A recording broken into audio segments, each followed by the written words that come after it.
오늘의 주요 뉴스입니다. 치워도 치워도 끝이 없는 쓰레기가 거제 수해민들을 짓누르고 있다는데요. 현장 가봤습니다. 노태우 전 대통령의 부인 김옥숙 여사의 자택을 오늘 검찰이 압수수색했습니다. 35년 전 1991년 노 전 대통령 비자금건이라는데 자세히 알아보겠습니다. 제주에서 실종된 장미란 씨의 전 남자친구, 경찰이 자신에게 장 씨가 이렇게 말했다고 전했다는데요. 내용 알아보겠습니다. 뉴스에 시작합니다. 저는 동정민입니다. 복구 작업이 한창인 경남 거제는 한없이 쌓이는 쓰레기로 고통받고 있습니다. 물에 젖거나 토사를 뒤집어서 사용 불가인 쓰레기뿐 아니라 바다로도 흘러들어온다는데요. 어느 정도 남았는지 가늠이 안 될 정도라고 합니다. 이재명 대통령은 오늘 거제와 통영을 특별 재난지역으로 선포했습니다. 거제 가보겠습니다. 자, 홍진우 기자, 옆에 지금 쓰레기가 보이는 거예요? 네, 맞습니다. 제 뒤로 흙탕물 범벅인 각종 쓰레기가 탑처럼 쌓여 있습니다. 거제와 통영 지역에 폭우가 내린 지 이제 5일째인데요. 피해 현장에선 지금도 쓰레기가 끝도 없이 나오고 있습니다. 거리를 걸어봤습니다. 길 전체가 쓰레기장이라 해도 과언이 아닙니다. 쓰레기산이 인도를 점령하면서 시민들이 겨우 지나갑니다. 무더운 날씨에 썩으면서 악취까지 풍깁니다. 오늘 치워도 다시 또 내일 되면 또 그대로가 되는 거예요. 이렇게 막 맞고 지나다니고 하더라고, 냄새 나고. 폐기물 처리 시설엔 수거 차량들이 쓰레기를 연신 쏟아냅니다. 매립과 소각, 재활용으로 분류하는 것도 큰일입니다. 지금까지 들어온 쓰레기가 1,200톤가량 되는데 얼마나 남았는지 가늠조차 안 됩니다. 한 2배 이상은 늘었고 지금 아직 초반이거든요. 제가 볼 때 앞으로는 더 많이 늘 것으로 지금 생각을 하고 있습니다. 쓰레기를 치운 자리도 안심할 수 없습니다. 수거 뒤 남아있는 작은 폐기물들이 도로에 골칫거리인데요. 취재진이 탄 차량 타이어가 터졌을 정도입니다. 육지만이 아닙니다. 바다엔 흘러내려온 나뭇가지와 스티로폼 등 쓰레기가 점령했습니다. 밀려든 폐기물이 굴 양식장에 위태롭게 걸려있어 2차 피해마저 우려됩니다. 바다에서 썩을 거고 그러려면은 해로운 굴 양식 같은 데도 지장이 많이 있겠습니까? 바다에 떠있는 쓰레기 양은 520톤으로 추정되는데 수거된 건 100톤 정도에 불과합니다. 눈덩이처럼 불고 있는 쓰레기를 어떻게 처리할지 고민이 깊어집니다. 지금까지 경남 거제에서 전해드렸습니다. 경남 거제나 통영에 가시면 한산도 비롯해서 주변에 크고 작은 섬들이 많지요. 충무공 이순신 장군 유적도 이번에 비 피해를 입었습니다. 섬 특성상 접근이 쉽지 않아 복구가 늦어지고 있습니다. 신선미 기자가 그 현장 가봤습니다. 충무공 이순신 장군의 자취가 남아있는 한산도. 충무공의 어리 깃든 섬도 폭우를 비껴가진 못했습니다. 3도 수군을 지휘한 사령부인 재승당은 석축과 기와가 무너져 출입이 통제됐습니다. 토사가 무너진 산은 맨살을 그대로 드러내고 흙더미에 묻힌 차는 아직도 방치돼 있습니다. 나무들은 대부분 쓰러지고 곳곳에 길도 끊어졌습니다. 지금껏 중장비가 들어오지 못해 제대로 복구를 하지 못했는데 배를 타고 들어온 해경대원들이 그토록 반가울 수가 없습니다. 오늘 우리 마을에 해경대원 40여 명이 지원 나와 있습니다. 주민들께서는 적극 지원하여 주시기 바랍니다. 섬에 있는 굴착기는 도로로 밀려온 토사를 치우고 또 치웁니다. 공터를 가득 메울 정도지만 홀로 하는 작업은 힘에 부칩니다. 혼자서는 도저히 이 넓은 데를 지금 중간중간 도로도 산사태 나가지고 있는데 감당이 지금 좀 안 되고 있는 상황이고. 산사태로 주민이 매몰됐다 구조된 또 다른 섬. 폐허가 된 집은 들어갈 엄두조차 나지 않는 공포의 공간이 됐습니다. 옷까지 하고 가져 나왔긴 나왔는데 들어갈 때마다 이제 마음이 두근거려서 겁이 나서 못 들어가겠어. 오늘부터 장비들이 투입되면서 일단 한숨은 돌렸지만 일대를 뒤엎은 토사는 언제 치울 수 있을지 기약이 없습니다. 바닥이 푹 꺼진 집은 금방이라도 무너질 듯 위태롭지만 아직 손을 못 대고 있습니다. 인력도 장비도 투입하기 어려운 섬 지역 특성상 주민들이 일상으로 복귀하기까진 아직 갈 길이 멀어 보입니다. 채널A 뉴스 신선미입니다. 자, 이처럼 남해안은 폭우 피해로 시름이 깊은데 내륙 지역은 여전히 극한 가뭄에 고통받고 있습니다. 저수지는 아직도 바닥을 드러내고 있고 농작물은 생장을 멈췄습니다. 허준원 기자입니다. 넓은 공터에 풀밭이 자랐습니다. 가운데 고인 무릉덩이가 이곳이 저수지임을 보여줍니다. 저수율은 10%대를 겨우 지키고 있습니다. 최근 내린 비에 그나마 저수율이 올랐는데요. 쩍쩍 갈라진 땅은 좀처럼 회복되지 않고 있습니다. 물을 제대로 공급받지 못한 벼는 말라 타들어갑니다. 나달도 제대로 맺지 못했습니다. 바라보는 농민들 가슴도 타들어갑니다. 저수지에 있는 물로 가지고 여태까지 지금 생명을 유지하고 곡식들이 생명을 유지하고 있었는데 이제 그마저도 대구 경북 지역의 주요 치수원인 운문댐. 상류는 거대한 초원이 됐습니다. 지난 연휴 기간 비가 왔지만 물이 고이지 못하고 그대로 땅 아래 스며든 겁니다. 저수율은 20%대에 머물면서 가뭄 심각 단계에서 벗어나지 못하고 있습니다. 200~300mm 와야 되지. 지금 왜 그런가 하면은 땅이 하도 맨발라가지고 다 빨아먹어요. 지난 광복절 연휴 기간 경주엔 67.4mm, 청도엔 79.5mm 비가 오는데 그쳤습니다. 900mm가 넘은 거제에 비하면 10분의 1도 채 되지 못하는 수준입니다. 경주와 포항 지역 저수율은 30%대까지 떨어져 가뭄 단계가 경계로 격상됐습니다. 같은 영남권에서도 한쪽은 침수 피해를, 다른 쪽은 물 부족을 걱정하는 물 양극화가 벌어지고 있습니다. 채널A 뉴스 허준원입니다. 고 노태우 전 대통령의 비자금 의혹건으로 부인 김옥숙 여사의 연희동 자택에 압수수색이 진행됐습니다. 35년 전 비자금 의혹인데 딸 노소영 관장이 이혼 소송에 제출된 자필 메모가 추적 단서가 됐습니다. 검찰은 아들 노재현 주중대사가 운영하는 이 재단에 준 김 여사의 지원금을 비자금 일부로 의심하고 있는데요. 백승현 기자 보도 보시고 남은 궁금증은 아는 기자와 풀어보겠습니다. 노태우 전 대통령 비자금 은닉 의혹을 수사 중인 검찰이 김옥숙 여사에 대한 강제 수사를 본격화했습니다. 수사팀은 오늘 서울 연희동 김옥숙 여사 자택과 노재현 주중 한국대사가 이사장인 동아시아 문화센터, 노태우 재단을 압수수색했습니다. 압수수색 영장에는 김 여사가 두 곳에 출연한 152억 원이 비자금 일부로 의심된다는 내용이 기재된 걸로 전해졌습니다. 검찰은 오늘 압수수색을 통해 재단 자금 유입 내역이 담긴 서류를 확보한 걸로 알려졌습니다. 검찰은 김 여사가 2016년에서 2021년까지 동아시아 문화센터에 147억 원, 2022년엔 노태우 재단에 5억 원을 출연한 내역을 파악했습니다. 이번 수사는 2024년 노소영 아트센터 나비 관장이 최태원 SK 회장과의 이혼 소송에서 김 여사 자필 메모를 꺼내면서 시작됐습니다. 이 메모엔 노 전 대통령이 비자금을 맡긴 걸로 추정되는 인물 이름과 선경 300억 등 904억 원 규모의 자금 내역이 적혀 있습니다. 노 관장은 부친이 준 300억 원이 SK 성장에 기여한 지분을 감안해 재산 분할을 해야 한다고 주장했습니다. 하지만 이 메모로 인해 추가 비자금이 있는 게 아니냐는 의혹이 제기됐고 5.18 기념재단이 1266억 원대 비자금을 은닉했다고 고발하며 수사가 시작됐습니다. 검찰은 자금 세탁 혐의를 적용할 경우 아직 공소시효가 남아있다고 보고 압수물 분석이 끝나면 김옥숙 여사 소환을 검토할 예정입니다. 채널A 뉴스 백승현입니다.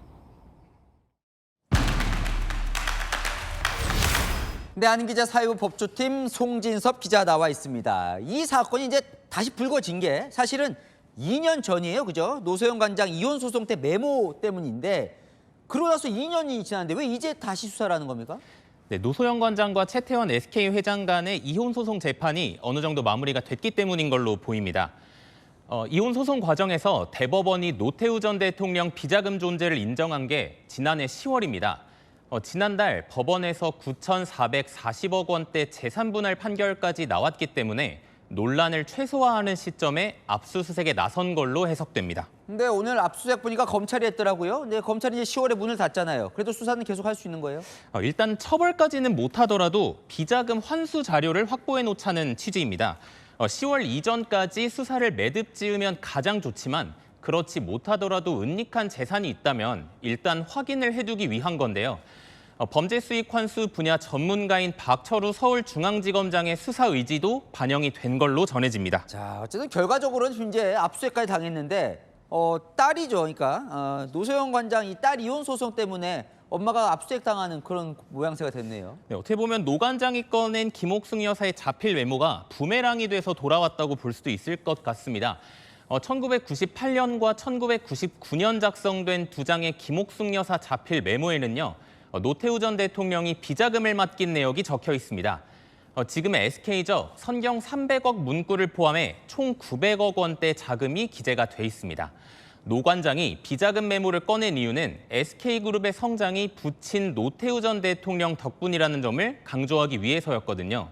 결국 9,440억 원대 재산 분할 판결을 받아냈지만 대신 비자금 의혹을 가족이 떠안게 된 겁니다. 사실 이제 노 전 대통령은 그동안 추징금을 다 낸 걸로 알려져 있잖아요. 그거 지금 별도로 지금 다른 비자금을 의심하는 거죠? 수사 상황에 따라서는요, 추가로 비자금을 찾아낼 가능성이 있기도 합니다.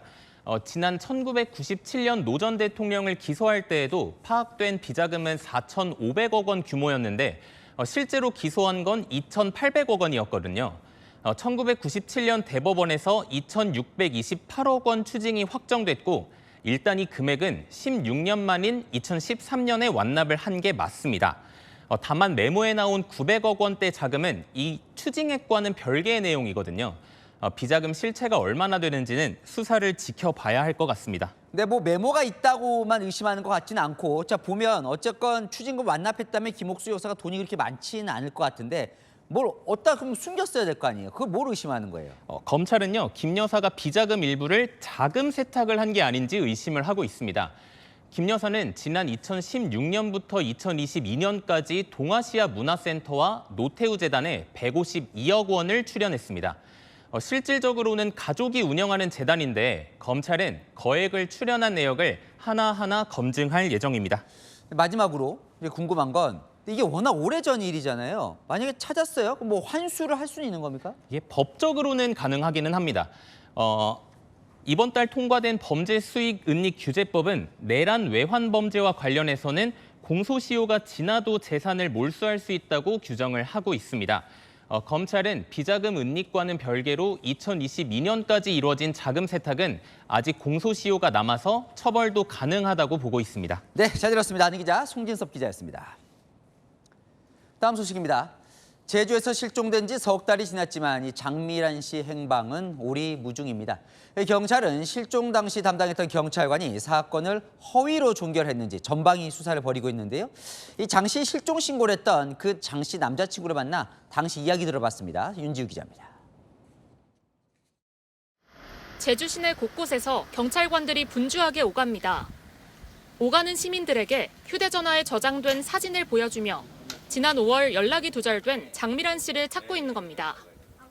주민들에게 핸드폰을 보여주며 탐문합니다. 어디야, 저거?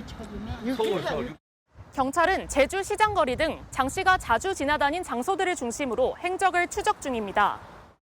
장 씨의 실종 신고가 처음 접수된 건 지난 5월 15일 저녁 6시 40분쯤.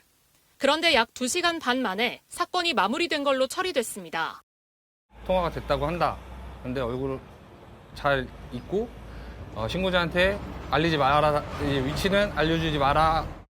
제주 서부경찰서 실종수사팀 A 경장은 장 씨와 전화 통화가 됐다며 112 상황실에 무전으로 상황 종료 통보를 한 겁니다. 통화가 됐으니까 자기네는 이제 더 할 수 있는 게 없어서 이제 종결을 해야 된다고 하더라고요. 경찰은 A 경장의 허위 무전으로 인해 초기 수색이 중단된 걸로 보고 당시 실종수사팀 내부 보고와 사건 처리 과정을 조사할 계획입니다. 채널A 뉴스 윤지유입니다.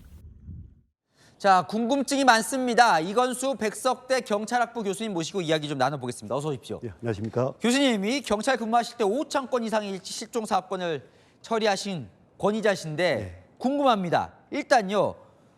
실종 신고가 왔어요. 그런데 2시간 반 만에 사건이 종결이 돼버렸습니다. 이렇게 단시간에 사건이 종결될 수가 있어요? 실종 사건의 종결은 여러 가지 이제 발견했거나 예. 가족들이 찾아와서 해제 요청했거나 그럴 때 실종 사건이 해결이 되는데 예. 이러한 2시간 반 만에 자의적 해결했다는 거는 꽤 문제가 많다고 보여지는데요. 예. 우리가 실종 사건의 초동 조치를 가지고 우리 파출소 지구대에서 초동 조치하고 예. 관할 경찰서에서 이제 실종 사건을 수사를 하는데 예. 이러한 과정에 대해서 우리가 어떤 법과 제도적 허점이 아닌가 그런 생각을 해봅니다. 근데 이제 좀 의심하는 건 경찰이 허위 종결을 한 거 아니냐 이런 의혹을 하고 있는 건데 실제 그 당사자는 부인을 하고 있어요. 이런 거는 좀 뭐 통화 어떻게 했는지 뭐 검증을 할 수는 없습니까? 통화하고 검증한다는 의미가 어떤 이 사건에만 해당된다면은 당연히 그렇게 해야 되겠죠. 예. 근데 이제 성인 실종 사건의 문제점을 보면 어떤 근본적인 문제가 있다. 예. 우리가 이제 실종 사건에 제가 그 17년도에 대학교 오기 전에 예. 여성 청소년과에서 실종 업무를 담당했거든요. 예. 근데 이거를 이제 17년도에 형사과로 옮기겠다. 예. 적극적으로 반대를 했어요. 예. 왜냐하면 형사들은 그 실종이라는 거는 실종의 감수성과 예. 또 실종이라는 특수성을 봐야 되는데 불구하고 기존의 형사들은 범죄 혐의가 있다 없다라고 판단하거든요. 예. 그러니까 근본적으로 이 사건에 범죄 혐의가 있으면 하고 범죄 혐의가 안 보이면 안 하고 예. 이런 그 기존의 관례가 있기 때문에 예. 이러한 문제점을 보더라도 형사과에서 실종 사건을 한 게 아니라 법과 정책, 현장의 실종 수사를 함께 할 수 있는 여청 수사서 해라. 그렇게 해서 경찰서 예. 15년도에 여청 수사과가 생겼거든요. 예. 조금 장씨 사건하고 좀 비교를 하면 좀 어떻습니까, 그러면? 이 사건을 보면서 이제 근본적으로 이번 기회에 잡아가야 된다. 지금 우리가 뭐 이제 여러 가지 인터뷰 보면 뭐 보안 수사권이다, 예. 여러 가지 경찰의 문제점이다 그러는데 저는 정말 국민들에게 이 국가에 부탁하고 싶어요. 뭐냐면 왜 우리나라만 미국, 영국, 캐나다, 호주, 일본 많은 나라가 예. 실종 사건을 나이로 제한한 거예요. 예. 그러니까 18세 미만만 복지부에서 만든 실종 아동법을 관리하고 예. 성인들은 가처리 및 실종 업무 처리 규칙으로 일을 한다. 그러면 알겠습니다. 예. 제가 너무 안타까운 게 경찰관에게 그러한 법적인 권한과 의무를 주고 책임을 물어야 되거든요. 근데 예. 경찰관에게 아무런 법적 권한과 알겠습니다. 예. 책임과 의무도 없이 왜 잘못해서 왜 이렇게 예. 이건 문제가 있는 거 아닐까요? 예, 알겠습니다. 좀 장씨 사건 얘기를 좀 듣고 싶어서 제가 좀 네네. 모셨는데 지금 이제 실종을 찾아야 되잖아요. 네. 지금 이렇게 뭐 지금 카드, 휴대전화 이런 것 좀 보면 그 생활 반응이라고 한다면서요? 이건 어떻습니까? 지금 보시면? 제가 볼 때는 실종 사건은 그 마지막 목적자. 예. 실종 시간과 장소가 가장 중요합니다. 예. 우리가 이제 이러한 것들은 통신 자료와 통신 사실 자료를 원칙으로 하기 때문에 예. 모든 사건의 기본은 실종 시간과 장소가 어디냐. 예. 그러면 그 집에서 나온 이후로 실종이 있단 말이에요. 예. 그러면 이 시점부터에 발견된 목격자라든지 현장 유류물 예. 또 그 현장 초동 조치에 발견될 수 있는 여러 가지 CCTV라든지 여러 가지 자료를 확보해야 되거든요. 예. 그래서 우리가 나온 말이 그 실종 사건은 시간과의 싸움이다. 예. 그래서 우리가 48시간 안에 이 사건이 해결이 안 되면 장기 미제로 빠진다는 얘기가 그래서 나온 거예요. 예. 그래서 모든 사건, 실종 사건은 특히나 시간과의 싸움이다. 시간과의 싸움이다. 그 타임을 놓치면은 장기 미제로 빠진다라고 저는 얘기합니다. 예, 안타까움을 말씀 주셨습니다. 오늘 말씀 여기까지 듣겠습니다. 이건수 교수님과 이야기 나눴습니다. 고맙습니다. 감사합니다. 네, 다음 소식입니다. 민주당은 조희대 대법원장 사퇴와 탄핵에 이어 대법원의 인사 예산을 담당하는 법원 행정처 폐지 카드도 꺼내들었습니다. 법사위에서는 조희대 씨냐 김민석 씨냐 호칭 문제로 강하게 충돌했습니다. 최주현 기자입니다. 어제 그 민주당의 새로운 당대표가 된 김민석 씨가 예의를 좀 지킵시다. 조희대 씨는 괜찮고요. 상습적으로 그래요? 좀 조용히 하세요. 내 수세에서 예의를 지키는 말이야. 뭘 예의를 지켜? 당신들을 지켜. 호칭 문제로 충돌한 여야. 김민석 씨가 조희대 대법원장임을 보고 법기술원장이라고 하겠답니다. 그러니까 조용히 하세요. 조용히 해. 앞으로 그러지 마. 당신은 그러지 마. 왜 반말이야? 어떠냐고? 당신이 나보다 모든 게 후배 아니야? 뭐 내가 당신보다 후배야? 기수나 전일식이나. 얼마나 나이 먹었대? 여기 나이 따지는 데야. 갑자기 족보를 따지고 그래요? 법사위원장이 제지에 나섭니다. 아주 무례하기 짝이 없네요. 손가락질을 어디다가 지금 하는 거예요 지금? 김승원 민주당 의원은 법원행정처 폐지를 논의할 시기가 되었다고 주장했습니다. 법사위는 여당 주도로 31일 조희대 대법원장 증인 출석을 의결했습니다. 채널A 뉴스 최주현입니다. 중징계 결정이 난 국민의힘 비당권파 의원들 가처분까지 검토하며 강하게 반발하고 나섰는데요. 중진 의원들도 징계가 과하다며 문제를 삼고 나섰습니다. 당협위원장 재선출을 두고는 국민의힘 의원들이 의총에서 반기를 드는 등 장동혁 대표를 둘러싼 내용이 커지는 분위기입니다. 김호영 기자입니다. 장동혁 대표와 추정 세력을 추종하는 호위무사로 전락하였음을 자인한 것으로 너들 덤비면 어떻게 되는지 한번 보여줄게. 다음번에 공천 없어. 이거 아닙니까 이거? 중징계를 받은 진종호 의원은 법원의 효력정지 가처분 신청을 검토 중입니다. 중진 의원들도 제동을 걸었습니다. 나경원, 김기현, 권영세, 윤상현 의원이 징계 수위가 과하다는 취지로 지도부에 재고를 요청했습니다. 과도한 징계는 좀 바람직하지 않다는 생각을 늘 갖고 있습니다. 오늘 의원총회에서 의원들은 당권파가 추진하고 있는 당협위원장 전면 재선출에 제동을 걸었습니다. 지금은 너무 당이 혼란스러워진다. 기존 방식대로 하는 게 좋겠다. 정점식 원내대표는 24일 최고위원회의에서 의원 명의로 장 대표의 반대 의견을 전달하기로 했습니다. 한 의원은 장 대표가 중진 불출마와 당협위원장 재선출을 언급하면서 친한계뿐 아니라 중진, 현역 다 적으로 돌리는 형국이라고 말했습니다. 한 중진은 의원 단체방에서 자기한테 공천권 있는 줄 착각한다며 장 대표를 직격했습니다.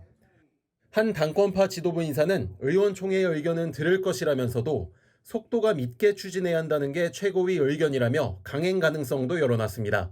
채널A 뉴스 김호영입니다. 우리 주변에서 벌어지는 사건, 사고도 알아봅니다. 집 근처에서 지뢰가 발견됐다면 불안할 수밖에 없겠죠. 접경지대 한 마을에선 수십 발이 발견됐습니다. 농사를 짓고 산나물을 캐러 다니는 주민들은 사고라도 날까 불안한 날들을 보내고 있는데요. 벌써 석 달째입니다. 군에서도 제거 못하는 이유가 있다는데 최다희 기자가 취재했습니다. 주택가 인근 공터에 사각형 모양의 물체가 보입니다. 자세히 보니 군용 대인지뢰입니다. 이 지역에 지뢰가 이렇게 방치되어 있습니다. 근처엔 원형 대인지뢰도 널브러져 있습니다. 민통선 내부인 경기 파주시 해마루촌에서 지난 5월 지뢰 50여 발이 무더기로 발견된 겁니다. 지뢰가 발견된 장소는 민가에서 불과 40m가량 떨어진 곳이었습니다. 그게 터지면 나는 진짜 죽는 거죠. 참 잘 안 오더라고. 밥도 잘 안 넘어가더라고. 그것 때문에 간다면은 진짜 눈물 나오죠. 주민들의 불안이 잇따르면서 군 당국은 출입 제한선을 설치했지만 주민들이 금속 탐지기로 수색하자 제한선 밖에서도 지뢰가 발견됐습니다. 지뢰 찾았다! 주택가 인근에서 잇따라 지뢰가 발견되자 주민들은 군 당국 등에 지뢰 제거를 요구하고 나섰습니다. 정리하든가 해야 될 거 아니야. 여기 있는 사람 농사들 있잖아요. 봄 되면 나물이고 뭐고 온 산 다 다녀. 마을 입구에는 이렇게 지뢰를 조심하라는 경고 연수막이 설치돼 있습니다. 하지만 군 당국은 군 작전에 필요한 지뢰지대이기 때문에 지뢰는 회수 대상이 아니라고 밝혔습니다. 다만 주민 안전에 부족한 부분이 있다면 추가적인 안전 조치를 강구하겠다는 입장입니다. 군사적인 필요성과 안전을 요구하는 주민들 간 불안한 동거가 이어지고 있습니다. 채널A 뉴스 최다희입니다.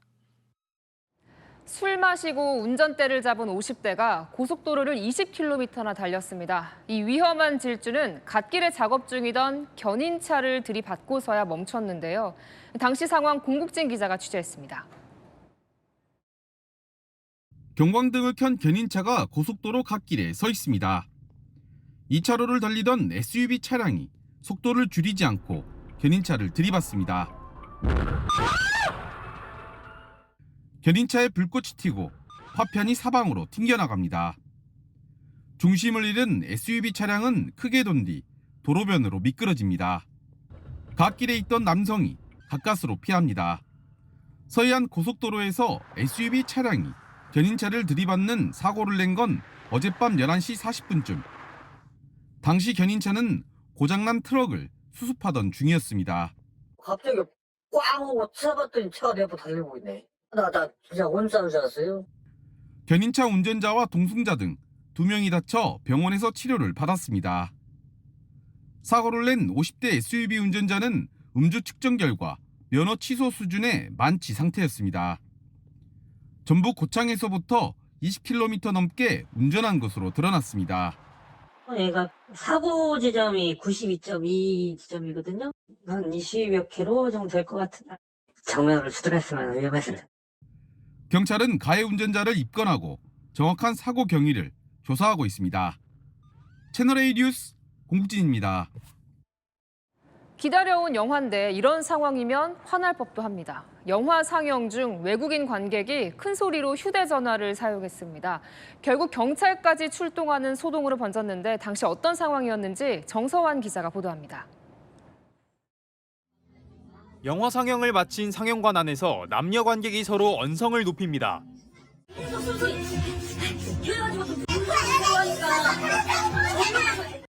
또 다른 관객은 영화 상영 중 휴대전화 사용을 문제 삼습니다.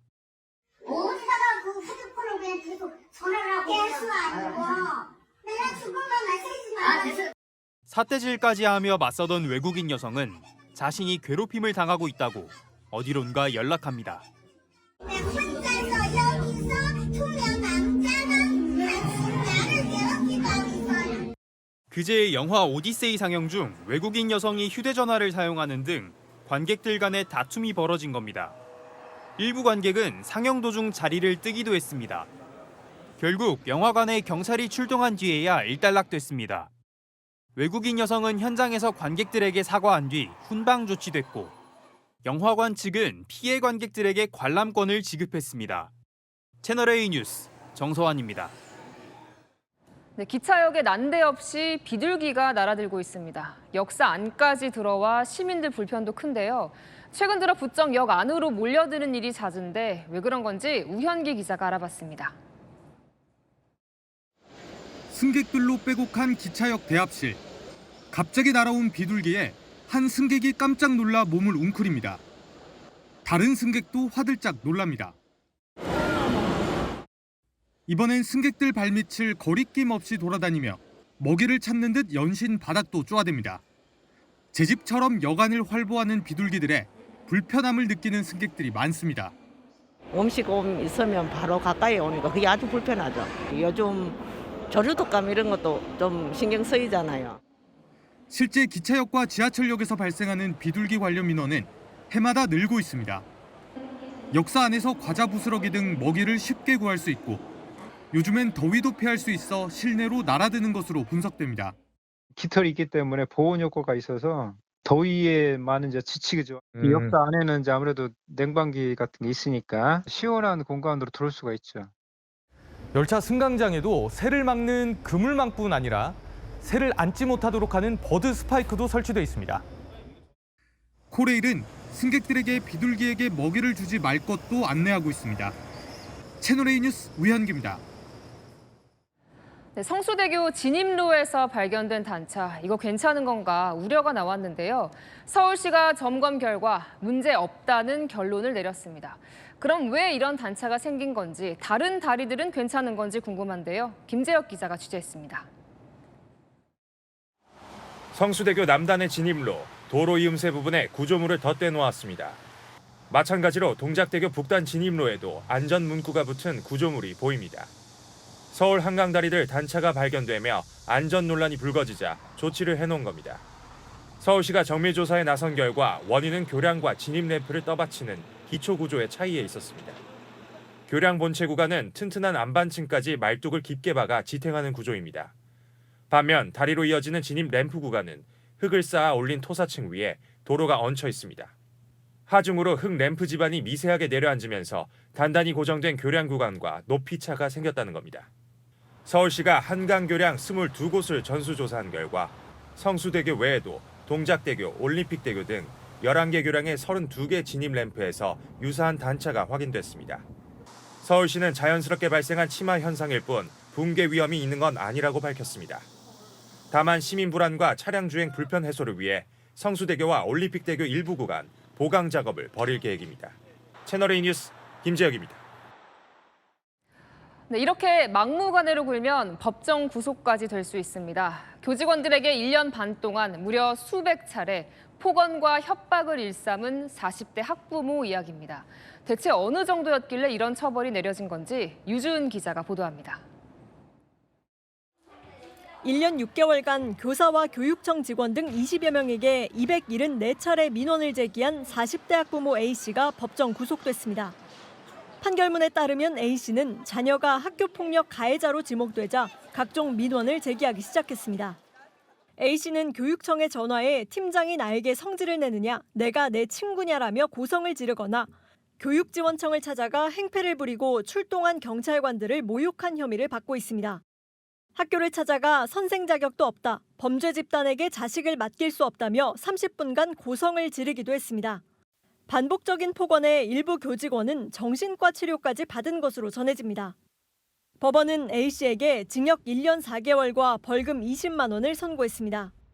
재판부는 교직원들이 적극 대응할 수 없는 입장에 처한 것을 악용해 죄질이 좋지 않다며 학부모의 요구가 교직원의 인격을 침해할 정도의 행위까지 정당화될 수는 없다고 밝혔습니다.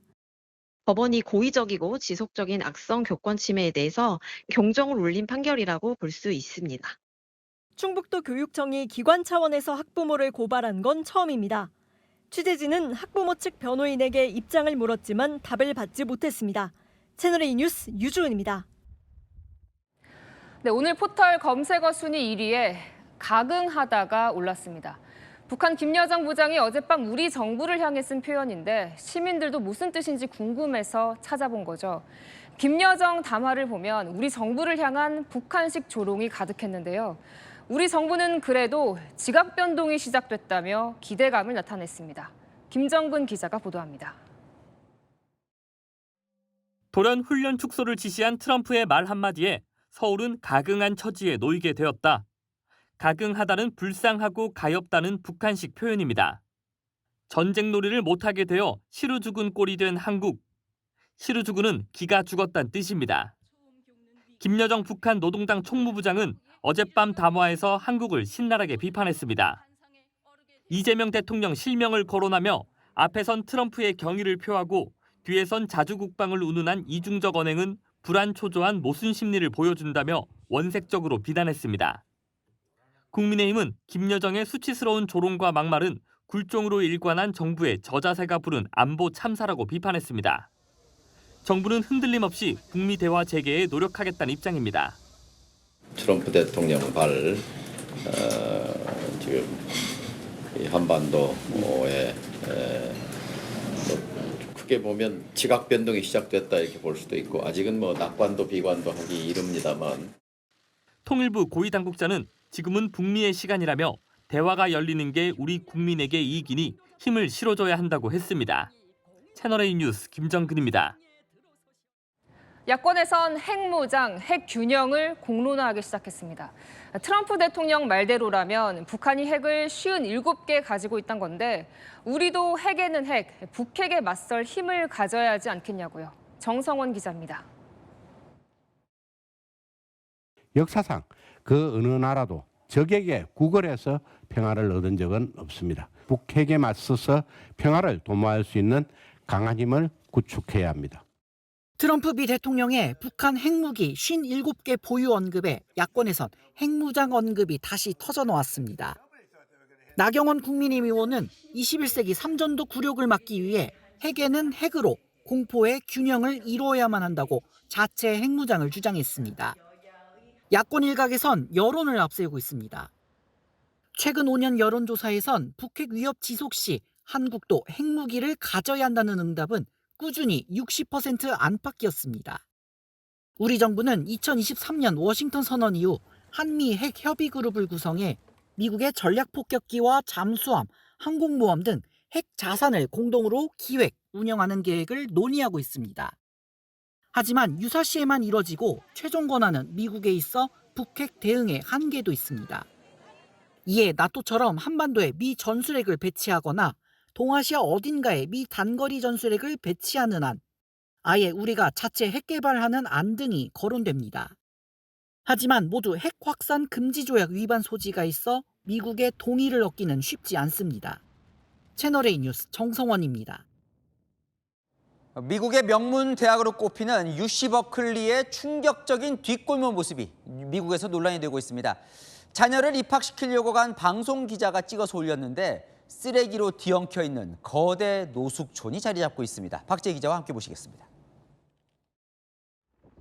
도로를 따라 텐트와 천막이 끝없이 늘어섰습니다. 자전거와 카트, 각종 생활용품이 뒤엉켜 있고 길가에는 쓰레기와 폐기물이 쌓였습니다. 미국의 ABC 계열사 방송 기자인 리앤 멜렌데즈가 이번에 이 학교에 입학한 아들을 학생 거주시설에 데려다 준 뒤 뒤편에서 찍었다며 영상을 공개한 겁니다. 어제 오늘 일이 아니지만 이 영상은 공개 이틀 만에 조회수 330만 회를 넘기며 미국에서 새삼 화제가 되고 있습니다. 이곳의 노숙촌이 악명 높은 이유는 주거비가 그야말로 살인적인 캘리포니아에서 상대적으로 단속이 덜한 반면 지원단체는 많기 때문입니다. 베트남전부터 이어진 버클리의 자유와 저항의 전통과도 무관하지 않습니다. Is there's not enough places for people who are currently unhoused and unsheltered to go. 지난주 60대 남성이 매트리스에 불을 붙이는 등 노숙촌과 관련해 올해 버클리 소방당국에 접수된 신고만 55건에 달하는 상황. 하지만 시청과 노숙인 단체 간 법적 공방으로 강제 철거에 길마저 막히며 대형 노숙촌은 해법을 찾지 못하고 있습니다. 채널A 뉴스 박재입니다. 미 해군의 신형 항공모함이 건조 중인데요. 거기에 붙여질 이름이 관심입니다. 원래 진주만 전쟁 영웅 이름을 붙일 계획이었는데 트럼프 대통령이 자신의 이름을 달고 싶어 하면서 도널드 트럼프 함이 될 가능성이 거론됩니다. 김용성 기자입니다. 2034년 취역 예정인 미군의 항공모함 이름은 도리스 밀러로 붙일 예정이었습니다. 6년 전 트럼프 대통령은 자신의 이름이 붙지 않아 아쉽다는 듯이 말했습니다. Last month, the Navy announced that the next American aircraft carrier will bear the proud name of USS Doris Miller. That's pretty good. They won't give me that honor. That's a big boat. 2차 대전 일본의 진주만 공습 당시 취사병이던 도리스 밀러는 갑판으로 올라와 기관총을 잡고 일본 전투기에 맞서 해군 십자 훈장을 받았습니다. 영화 진주만에도 등장하는 전쟁 영웅이었습니다. 미 항모 명칭에 병사 출신 해군 장병 이름은 물론 아프리카계 미국인의 이름을 딴 것도 처음이었습니다. 하지만 CNN은 해군 소식통을 인용해 올해 초부터 이 항모의 명칭을 변경하는 것이 논의됐다며 트럼프 대통령의 이름을 붙이는 것도 검토되고 있다고 보도했습니다. 미 항모에 현역 대통령의 이름이 붙는 것은 전례가 없는 일입니다. So for our family, it was quite a shock to hear that there was conversation about the possibility of renaming the Doris Miller carrier. 올해 말 해당 항모의 기공식이 예정돼 있어 명칭 확정 시한이 얼마 남지 않은 상황입니다. 채널A 뉴스 김용성입니다. 러시아군이 일본 홋카이도와 불과 4km 떨어진 쿠릴 열도 인근 해상에서 미사일 발사 훈련을 강행하면서 일본이 강하게 반발하고 나섰습니다. 중국에 이어 러시아와의 갈등도 커지고 있습니다. 도쿄에서 송찬욱 특파원이 보도합니다. 3, 2, 1, время залпа. 러시아 핵 잠수함에서 쏜 순항 미사일이 공중으로 치솟습니다. 바다 위 순양함에서도 연이어 대함 미사일이 발사됩니다. 가장 가까운 섬은 일본 홋카이도와 불과 4km 정도밖에 떨어지지 않은 쿠릴 열도 주변에서 실시한 러시아군 훈련입니다. 러시아 국방부는 적 함정을 가상한 표적을 향해 미사일 공격을 실시했다고 발표했습니다. 쿠릴 열도를 북방 영토라고 부르며 영토 분쟁을 벌이고 있는 일본은 러시아에 의한 군사력 강화를 받아들일 수 없다고 즉각 반발했습니다. 지난 13일 푸틴 러시아 대통령이 쿠릴 열도 이투르프 섬을 방문한 뒤 양국 간 갈등이 고조된 상황에서 벌어진 일입니다. 앞서 다카이치 총리는 푸틴 대통령의 방문에 대해 관계 회복을 어렵게 만들었다고 비판했습니다. 北方領土は歴史的にも国際法上も我が国固有の領土であります日本国民の感情を傷つけるものであり断じて許容できません。 일본과 러시아는 이 과정에서 상대국 대사를 서로 초치하며 신경전을 벌였습니다. 쿠릴 열도는 러시아가 1945년 2차 세계대전 막바지에 점령한 뒤 시료 지배하고 있습니다. 도쿄에서 채널A 뉴스 송찬욱입니다. 중국 베이징에서 세계 로봇 대회가 열리고 있는데 오작동 사고가 속출하고 있습니다. 격투를 벌이다 헛발질을 하고 누워서 발길질을 하고요. 이 중국 로봇들 운동 능력은 뛰어난데 뇌 분야 개발은 아직 미흡하다는 평가입니다. 손주영 기자가 보도합니다. 구경하는 사람들에 둘러싸여 격투를 벌이는 휴머노이드 로봇들. 흰 로봇이 상대를 제대로 공격하지 못한 채 헛발질을 합니다. 공중제비까지 하더니 결국 고꾸라지고 바닥에서 버둥댑니다. 한 로봇은 부스 앞 바닥에 누워 마구 몸을 흔듭니다. 마치 난동 부리듯 발길질을 합니다. 직원들이 본체를 잡고 진정시켜보려 하지만 소용없습니다. 주말 있을 로봇 운동회를 앞두고 시연을 하다 사고도 잇따릅니다. 빠른 속도로 트랙 위를 달리던 로봇이 장애물에 부딪혀 불꽃을 내며 넘어졌습니다. 베이징서 열리는 세계 로봇 대회에서 로봇들의 오작동이 끊이지 않는 겁니다. 중국 기업들의 휴머노이드 로봇은 운동 능력이 뛰어나지만 이를 가능하게 하는 뇌 분야가 아직 미흡하다는 지적이 나옵니다. 뇌를 담당하는 AI 소프트웨어는 여전히 미국 기업이 대다수입니다. 특히 전 세계 휴머노이드 로봇의 80% 이상이 미국 엔비디아의 로봇 플랫폼을 활용하는 것으로 알려졌습니다. 채널A 뉴스 손주영입니다. 지구온난화와 결합된 사상 최악의 엘니뇨 현상으로 중남미 대륙에 이상기후가 속출하고 있습니다. 폭설, 가뭄, 폭우, 다양한 형태로 고통을 주고 있습니다. 정윤아 기자입니다. 산비탈에서 굉음과 함께 거대한 흙먼지가 피어오릅니다. 페루 남부 안데스 산맥 인근에서 규모 6.7의 강진이 발생하며 인근 산사태가 목격됐습니다. 앞서 페루의 중남부 지역엔 많은 비가 내리며 마추픽추로 향하는 잉카 트레일까지 폐쇄됐습니다. 물난리를 겪는 페루 옆 볼리비아는 폭설로 고생 중입니다. 수도 라파스의 외곽 고지대 라쿰브레에 50cm 넘는 눈이 내려 차들이 오도 가도 못했고 서부 전역에선 2만 6천여 가구가 피해를 입었습니다. 중미에 위치한 온두라스는 눈도 비도 찾아보기 어렵습니다. 저수지가 바닥을 드러냈고 주민들은 물통을 들고 급수차에서 물을 받습니다. 엘니뇨 현상이 지구 온난화와 맞물리면서 중남미의 가뭄과 폭우 등 기상이변을 키우는 겁니다. Ya que se pronostica que el fenómeno del Niño prácticamente va a continuar hasta principios del próximo año o incluso podría ser hasta mediados del próximo año. 한편 엘니뇨에 따른 가뭄으로 파나마 운하 수위가 낮아지자 파나마 운하청은 당장 다음 달부터 하루에 통과하는 선박을 제한하기로 했습니다. 채널A 뉴스 정윤아입니다. 지붕이 뜯겨나가고 도로가 물바다로 변한 이곳은 하와이입니다. 허리케인 라라 때문인데 추가 태풍이 몰려오고 있습니다. 김승희 기자입니다. 가정 집안에 거센 바람이 불어닥치고 온갖 물건들이 뒤엉켜 날아다닙니다. 자세히 보니 지붕이 통째로 날아갔습니다.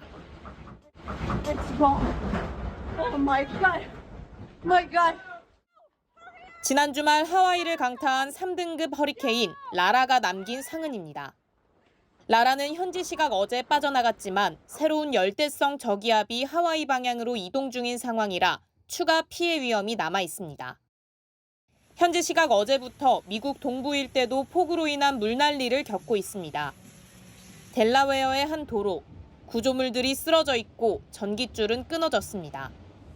뉴욕의 한 지하철역은 천장이 뚫려 곳곳에서 빗물이 쏟아지고 급기야 배수관이 터진 모습까지 포착됐습니다.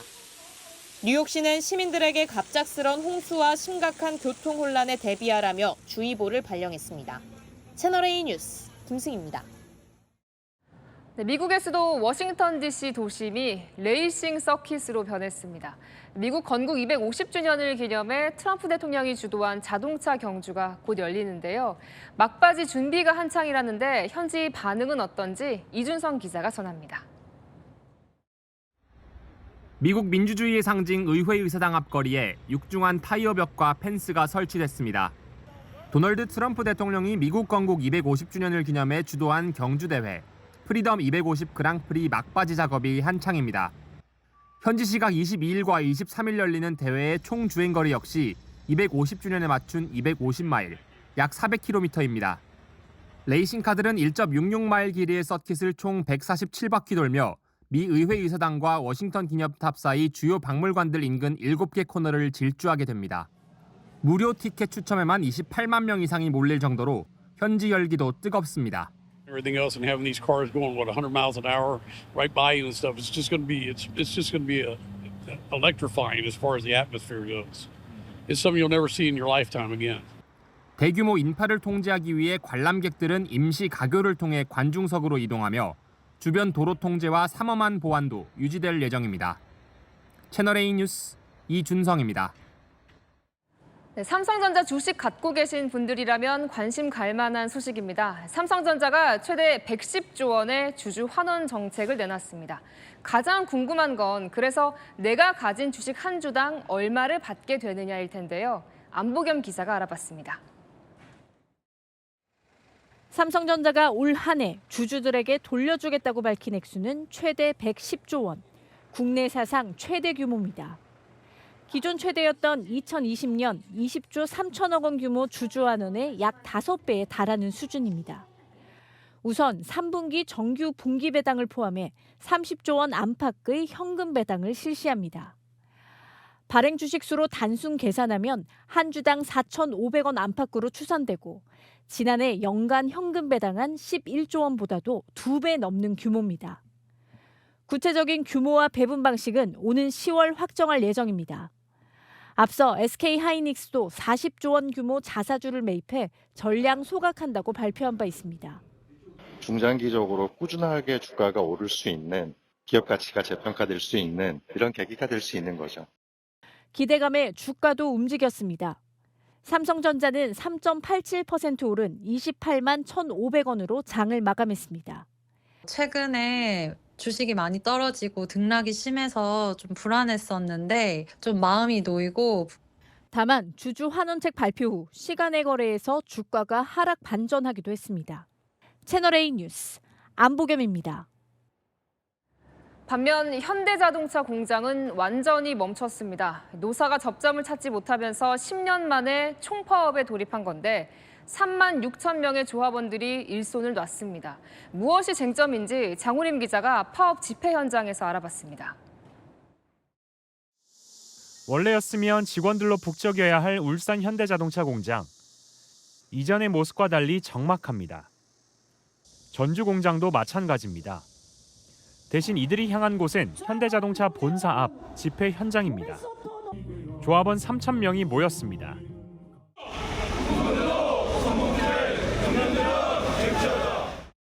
10년 만에 현대자동차 노조가 전면 파업에 나서면서 국내 생산 라인이 모두 멈췄습니다. 영업이익의 30% 성과급 지급과 정년 65세로 연장, 해고 노동자 복직 등이 노조 측의 주요 요구 사항입니다. 임금 삭감 없는 정상적인 정기 인정을 강력하게 촉구합니다. 반드시 해고도 복직시키고 현대차의 시간당 생산량은 약 460대. 오늘 16시간 파업을 포함해 올해 생산이 중단된 총 시간이 120시간에 달하면서 약 5만 5천여 대 생산 차질과 2조 3천억 원 피해를 볼 거란 추산이 나옵니다. 노조 측은 회사가 새로운 협상안을 제시하지 않으면 추가 파업도 검토한다고 밝혔고 사측은 노조의 추가 행동을 예의주시하고 있습니다. 채널A 뉴스 장우림입니다. 네, 외국인이 우리나라에서 한 달 일하고 평생 연금을 받는 경우가 있다고 합니다. 일정 기간 보험료를 한 번에 내면 된다는데요. 경력 단절 주부들을 위해 만든 제도가 이렇게 이용되고 있는데 줄줄 새고 있는 국민연금 실태, 정경은 기자가 취재했습니다. 국민연금을 짧은 기간만 납부한 뒤 평생 연금을 받는 외국인들이 논란입니다. 중국인 A씨는 방문 취업 비자로 입국해 한국에서 일한 한 달만 국민연금에 가입했습니다. 이후 60세가 된 A씨. 한 달치 보험료를 돌려받는 대신 119개월분의 보험료를 한 번에 내기로 했습니다. 최소 가입 기간 10년을 채우는 걸로 지금도 매달 연금을 받고 있습니다. 이게 어떻게 가능한 걸까? 경력 단절 주부 등을 위해 보험료를 한 번에 낼 수 있는 추후 납부 제도를 만들었는데 이를 악용한 겁니다. 예를 들어 한 달에 96,000원씩 연금보험을 납부하는 사람의 경우 10년치인 1,150여만 원을 내면 매달 22만 원이 넘는 연금을 받을 수 있습니다. 4년 3개월이면 낸 돈보다 많은 금액을 받게 됩니다. 해외에 거주하며 연금을 받는 경우도 있는 것으로 전해집니다. 외국인들 같은 경우는 국내에 얼마나 있는지도 모르고 외국인이 1년에 한 500명에서 한 1,000명 정도 있는 걸로 파악을 하고 있습니다. 그래서 보건복지부도 제도를 정비하겠다고 밝혔습니다. 채널A 뉴스 정경은입니다.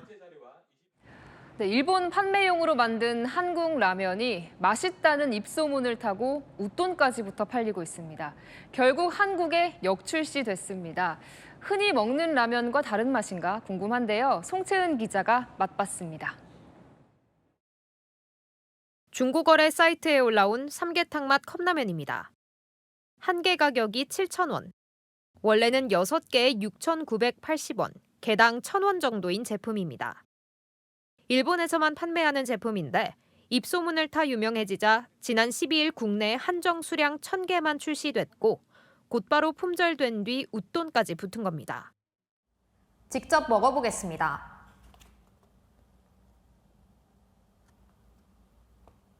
삼계탕처럼 인삼향이 강하게 느껴지는데요. 맵지 않고 담백한 맛입니다. 국내 업체 제품이 외국에서 먼저 인기를 얻은 뒤 국내 소비자들의 요청으로 일명 역출시되는 제품은 이번이 처음은 아닙니다. 해외에서 판매되던 치즈라면은 현지에서 한국식 매운맛 제품으로 주목받은 뒤 국내에 출시됐고 미국 마트에서 품절 대란을 빚었던 냉동김밥 역시 국내 소비자들의 관심이 커지면서 역으로 국내 판매가 이루어졌습니다. 채널A 뉴스 송채은입니다. 이번 주말에도 막바지 여름휴가 많이 떠나실 텐데요. 토요일에는 비와 소나기 소식이 있고요. 일요일에는 폭염이 기세를 올립니다. 내일 오전까지는 중부에 최대 60mm의 비가 오락가락하겠고요. 그 이후에도 한때 전국에 5에서 60mm의 소나기가 지나겠습니다. 어제와 오늘 최고 28도에 머물던 서울은 내일은 30도, 처서인 모레는 33도까지 오르겠고요. 서울에도 다시 열대야가 나타나는 등 처서매직 없이 오히려 더 더워집니다. 다음 주 날씨는 태풍 사우델의 경로가 변수인데요. 아직은 구름만 많고 뚜렷한 비 예보 없지만 주말이 지나면 윤곽이 잡힐 걸로 보입니다. 날씨였습니다. 뉴스에 마칩니다. 시청해주셔서 감사합니다.